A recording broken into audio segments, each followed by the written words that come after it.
أعوذ بالله من الشيطان الرجيم بسم الله الرحمن الرحيم وما علمناه الشعر وما ينبغي له إن هو إلا ذكر وقرآن مبين لينذر من كان حيا ويحق القول على الكافرين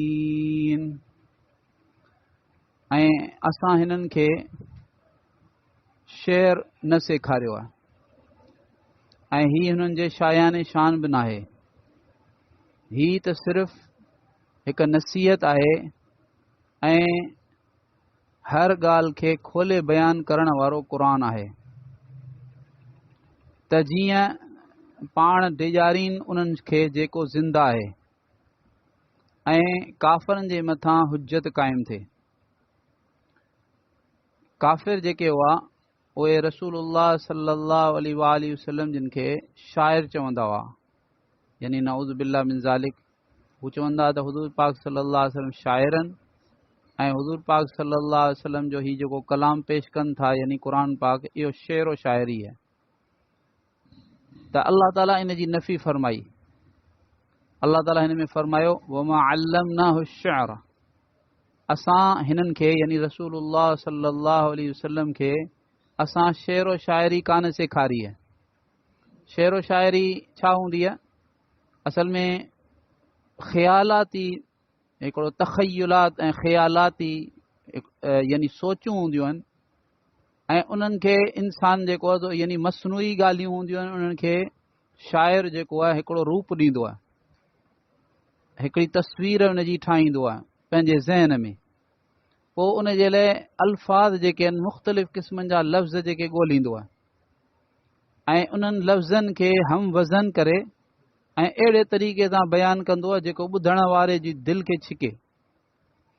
इन करे शेर व शाइरी जेका हूंदी आहे उहा हक़ीक़त कान हूंदी आहे, तख़यलात हूंदियूं आहिनि, बसि ख़्यालात हूंदा आहिनि, मसनूई शयूं हूंदियूं आहिनि सभु। हक़ीक़त में कुझु कोन हूंदो आहे। अक्सर जेका शेर व शाइरी आहे उन में हक़ीक़त में कुझु कोन हूंदो, या हूंदो त ज़रो हूंदो। उन ज़रे खे एॾो वधाए वधाए पहाड़ करे ॾेखारींदा जो माण्हू चवंदो त अलाए छा आहे। ॾिसो न, हींअर बि केतिरी शेर व शाइरी तव्हांखे ॿुधण में ईंदी, तव्हां गौर कंदव त ईअं महसूसु थींदो जहिड़ो हीअ सॼी एक्टिंग आहे, हीअ सॼी बनावट आहे। त अल्लाह पाक हुज़ूर पाक सल्लल्लाहु अलैहि वसल्लम जे बारे में फरमायो त असां पंहिंजे नबी सल्लल्लाहु अलैहि वसल्लम खे शेर व शाइरी कान सेखारी आहे। वमा यम बग़ील आहे, शेर व शाइरी हिननि जे शायान शान ई कान्हे। शेर व शाइरी छा? ही त नबी सल्लल्लाहु अलैहि वसल्लम अल्लाह जा सभिनी खां वधीक मुक़र्रब तरीन हस्ती आहिनि। अल्लाह पाक खां पोइ सभिनी खां वॾो जेको मर्तबो आहे उहो अंबिया जो थींदो आहे ऐं अंबिया अलैहिस्सलातु वस्सलाम में बि सभिनी खां वॾो मर्तबो हज़रत मुहम्मद मुस्तफ़ा अहमद मुश्तबा सल्लल्लाहु तआला अलैहि वसल्लम जो आहे। त हिननि जे शायान शान शाइरी केतिरे थी सघे? शाइरी त हिकिड़ी हल्की शइ आहे। अल्लाह ताला फरमाए ऐं हिन क़ुरान खे ही था चवनि त ही शेर व शाइरी नऊज़ बिल्लाह, इन हुव इल्ला ज़िक्र, ही नाहे मगर हिकिड़ी नसीहत आहे। ही त नसीहत आहे, ख़ैर खाई आहे। ॿियो हर शइ खे खोलण वारो क़ुरान आसमानी किताब आहे ऐं हर हक़ ॻाल्हि खे हक़ ऐं बातिल खे में जुदाई करे वाज़े करे खोले करे ॿुधाइण वारो क़ुरान आहे। ऐं ही क़ुरान इन लाइ आहे त जीअं रसूलुल्लाह सल्लल्लाहु अलैहि वसल्लम डेजारीन या ही क़ुरान डेजारे उनखे मनकान हयन, जेको जीअरो आहे, माना जेको दिलि जे एतबार सां जीअरो आहे, जंहिंजी दिलि यानी दिलि ज़िंदा आहे, ज़िंदा दिलि इंसान आहे। ऐं ज़िंदा दिलि इंसान जी निशानी छा आहे? त हू हक़ जो तालिब रहंदो। हू चवंदो मूंखे किथां बि हक़ मिले बसि। ऐं इशारो थियो, माना ही क़ुरान पाक उन माण्हूअ खे फ़ाइदो पहुचाईंदो जेको ज़िंदा दिलि हुजे। ऐं ॿियो ही क़ुरान जेको आहे उहो काफ़रनि जे मथां हुज्जत क़ाइमु थिए। काफ़र सुभाणे क़यामत जे ॾींहुं इहो न चई सघनि त भई असांखे ख़बर ई कान हुई, असांखे कंहिं ॿुधायो कोन। अल्लाह रब्बुल आलमीन जेको आहे काफ़रनि जे मथां हुज्जत क़ाइमु करण जे लाइ जेको आहे हीउ क़ुर पाक जेको आहे सो नाज़िल फरमायो आहे। ऐं हिन में इशारो थी वियो त जेको माण्हू यानी हक़ जो तालिब कोन्हे, चए थो जीअं आऊं ज़िंदगी गुज़ारियां पियो, जीअं आऊं हलां पियो, बसि सही आहे, ॿियो को हुनखे कुझु सही ॻाल्हि ॿुधाइणु चाहे भई हीउ जंहिं शइ में तूं लॻो पियो आहीं इहो सही कोन्हे, मुनासिबु कोन्हे, त हू चए थो न बसि मूंखे चओ न कुझु।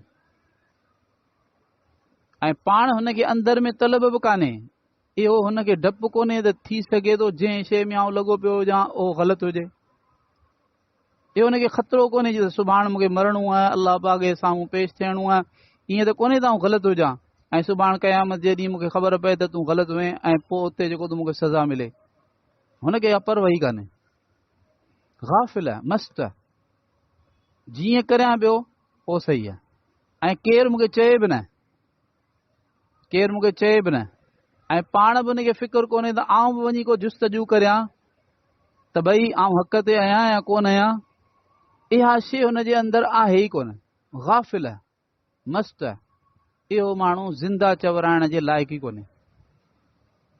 ज़िंदा चवराइण जे लाइक़ु उहो माण्हू आहे जंहिंजी दिलि ज़िंदा हुजे ऐं दिलि जी ज़िंदगी जी निशानी इहा आहे त उहो गाफ़िल कोन हूंदो, हक़ जो तालिब रहंदो, इहा आहे। इहो इशारो थी वञे।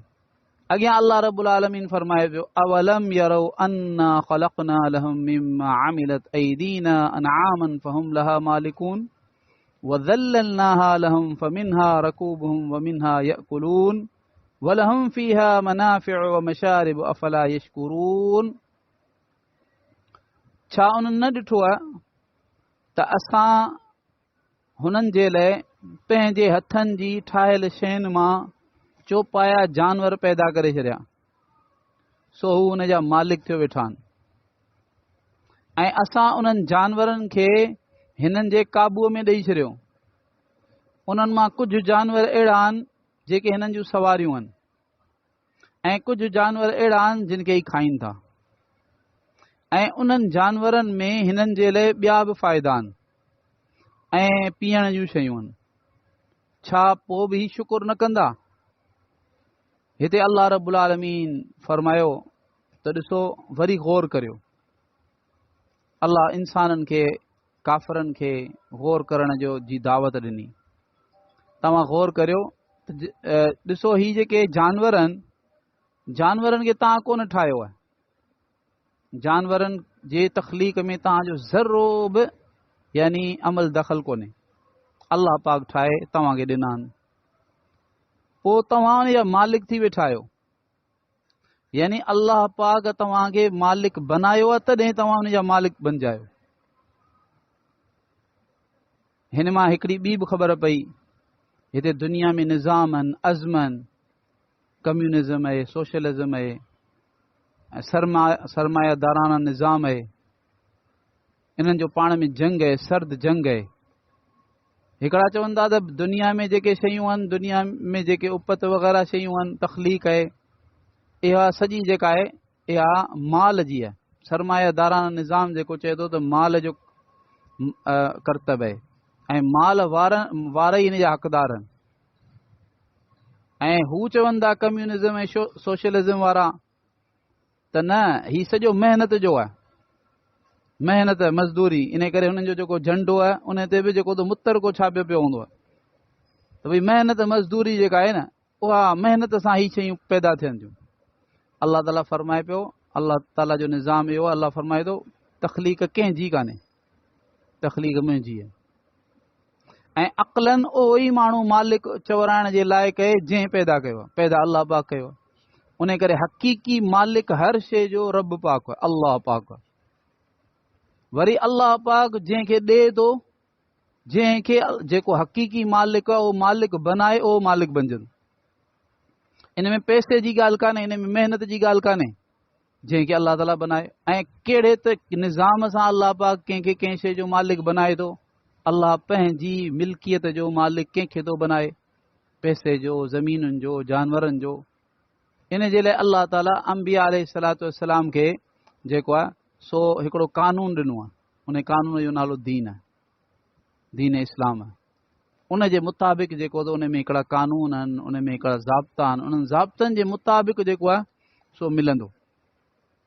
त हिते इहा ख़बर पई त असुल जेको मालिक बनाइण वारो अलाह पाक आहे, ऐं अलाह पाक जे मालिक बनाइण सां बंदा जेको मालिक बणजनि था। अॻियां अलाह ताला फरमाए वज़ल्ललनाहा लहम, इन्हनि जानवरनि खे असां हिननि जे काबूअ में ॾेई छॾियो, काबूअ में ॾेई छॾियो। इन्हनि मां कुझु जानवर हिननि जूं सवारियूं आहिनि ऐं कुझु जानवर ई खाइनि था। बज़ाहिर ॾिठो वञे त अक्सर जानवर अहिड़ा आहिनि चौपाया जेके ताक़त में इंसान खां वधीक आहिनि। ढगो ॾिसो, ढगो आहे, घोड़ो आहे, हाथी आहे, अहिड़े तरीक़े सां वॾा वॾा जेके ऊठ आहे। पर अलाह पाक अहिड़ो हिनखे ताबे बनायो इंसान जे, ऐं अहिड़ो अलाह ताला इंसान जे काबू में ॾिनो जो नंढड़ो हिकिड़ो यानी छोकिरो ओ घोड़े जे यानी घोड़े खे लगाम ॾेई ऐं पोइ इन जे पुठ ते वेही सफ़र करे थो, इनखे हलाए थो। वरना घोड़ो एॾी ताक़तवर जानवर लत हणे त हिनखे मारे विझे। उठ जेको आहे केॾो ताक़तवर जानवर आहे, हाथी केॾो ताक़तवर जानवर आहे, ढगो केतिरो ताक़तवर आहे। पर अलाह पाक इहो इंसान जो कमाल कोन्हे जो इंसान जेको थो इनखे ताबे थो बनाए, अलाह पाक जो कमाल, अलाह पाक जी कुदरत आहे। अलाह हिनखे ताबे बनायो ऐं बाज़ कई खाइनि था। अलाह ताला फरमाए पियो इन्हनि में हिन जा ॿिया बि फ़ाइदा आहिनि। मसलन इन्हनि जे जानवरनि जे वारनि मां, जानवरनि जे खलुनि मां, जानवरनि जे जेको आहे सो अॼुकल्ह त हर शइ मां जेको माण्हू इनखे फ़ाइदो था वठनि। हीउ जेको आंडा वग़ैरह या गुजियूं ॿियूं शयूं जेके माण्हू उछले था छॾीनि क़ुर्बानीअ जे ॾींहंनि में जानवरनि जूं, त ॿुधाइण वारनि ॿुधायो त अचो माण्हू खणनि, फैक्ट्रियुनि में खणी वञनि ऐं उन्हनि मां वञो जेको फ़ाइदा वठनि, केमिकल्स विझी कुझु करे, बहरहाल कंहिं बि तरीक़े सां हिन मां फ़ाइदा। अलाह ताला पहिरीं केतिरा वक़्तु पहिरीं अलाह ताला ॿुधाए छॾियो, यानी क़ुर नाज़िल कॾहिं थियो, हुज़ूर सल्लल्लाहु अलैहि वसल्लम खे केतिरो वक़्तु थी वियो। अलाह ताला फरमायो इन्हनि जानवरनि में इन्हनि जा ॿिया बि फ़ाइदा आहिनि, घणेई फ़ाइदा आहिनि। ऐं इनखे अलाह ताला वाज़े कोन कयो, माना जेतिरा बि फ़ाइदा क़यामत ताईं इंसान इन्हनि जानवरनि जा हासिल कंदो, हिन में मुनाफ़े में दाख़िल आहिनि।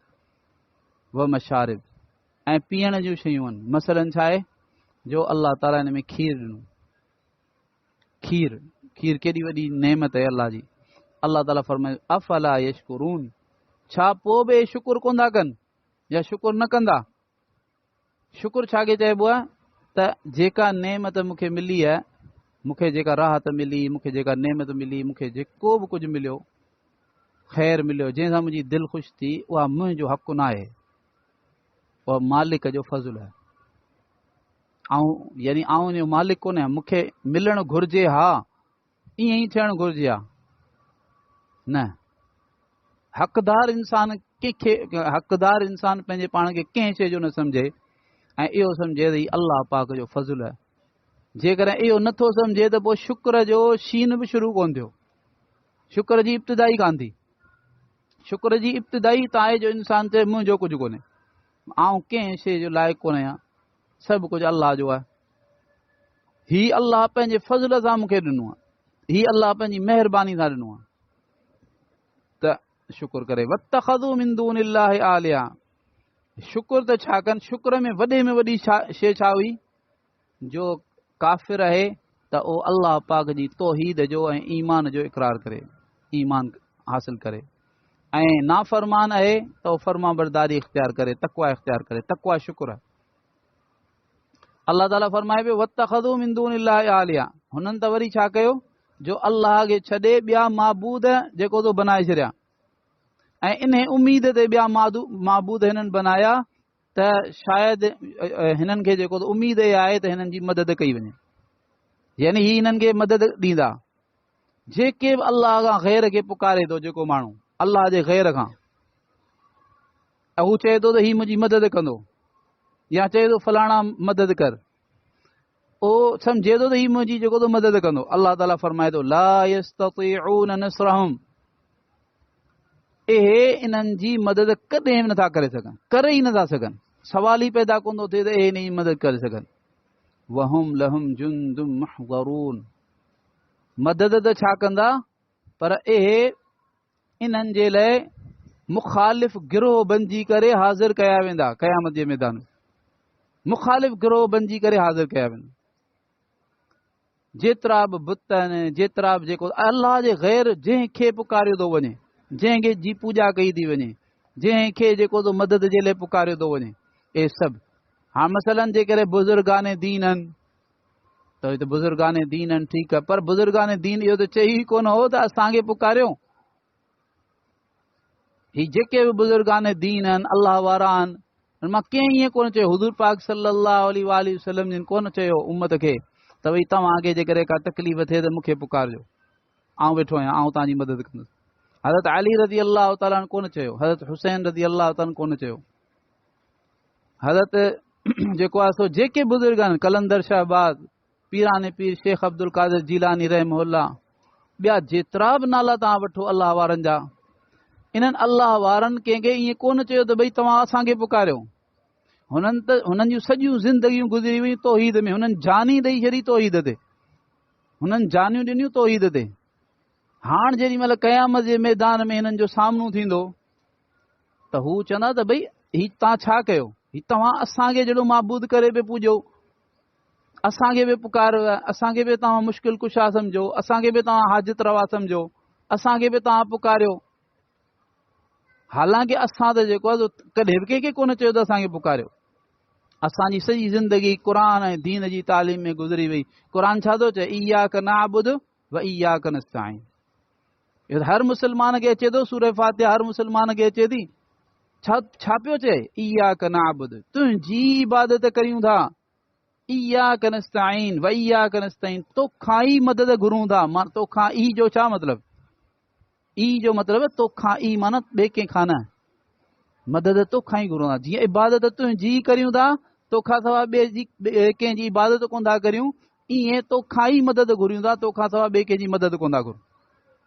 त अलाह रब्बुल आलमीन सही सम्झ ॾे। पोइ इहे माण्हू, इहे जिन जी पूॼा कंदा हुआ, जिन खे पुकारींदा हुआ, इहे ख़ुदि ई हिननि जा दुश्मन बणिजी अची बीह रहंदा ऐं गवाही ॾींदा, साईं असां हिननि खे कोन चयो।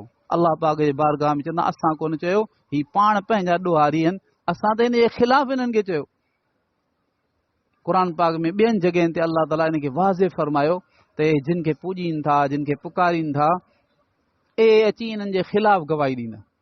अलाह ताला सही सम्झ ऐं सही अमल जी तौफ़ीक़ अता फरमाए। या अरहमर राहिमीन, या अरहमर राहिमीन, या अरहमर राहिमीन, या ज़ल जलाली वल इकराम, या ज़ल जलाली वल इकराम, या ज़ल जलाली वल इकराम। अल्लाहुम्मा सल्लि अला सय्यिदिना मुहम्मद व अला आलि मुहम्मद कमा सल्लैता अला इब्राहीम व अला आलि इब्राहीम इन्नका हमीदुम मजीद। अल्लाहुम्मा बारिक अला मुहम्मद व अला आलि मुहम्मद कमा बारकता अला इब्राहीम व अला आलि इब्राहीम इन्नका हमीदुम मजीद। रब्बना ज़लमना अनफुसना व इन लम तग़फिर लना व तरहमना लनकूनन्न मिनल ख़ासिरीन। रब्बना आतिना फ़िद दुनिया हसनह व फ़िल आखिरति हसनह व क़िना अज़ाबन नार। अल्लाहुम्मा इन्ना नस्अलुका मिनल खैरि कुल्लिहि आजिलिहि व आजिलिहि मा अलिमना मिन्हु व मा लम नअलम व नऊज़ु बिका मिनश शर्रि कुल्लिहि आजिलिहि व आजिलिहि मा अलिमना मिन्हु व मा लम नअलम व नस्अलुका मिन खैरि मा सअलका मिन्हु नबियुका मुहम्मद सल्लल्लाहु अलैहि व आलिहि वसल्लम व नऊज़ु बिका मिन शर्रि मा इस्तआज़ मिन्हु नबियुका मुहम्मद सल्लल्लाहु अलैहि व आलिहि वसल्लम व अंतल मुस्तआन व अलैकल बलाग व ला हौला व ला कुव्वता इल्ला बिल्लाह व सल्लल्लाहु तआला अला हबीबिही मुहम्मद व अला आलिहि व अस्हाबिही व बारिक वसल्लम। आमीन आमीन आमीन। सुब्हानल्लाह व बिहम्दिही सुब्हानल्लाह।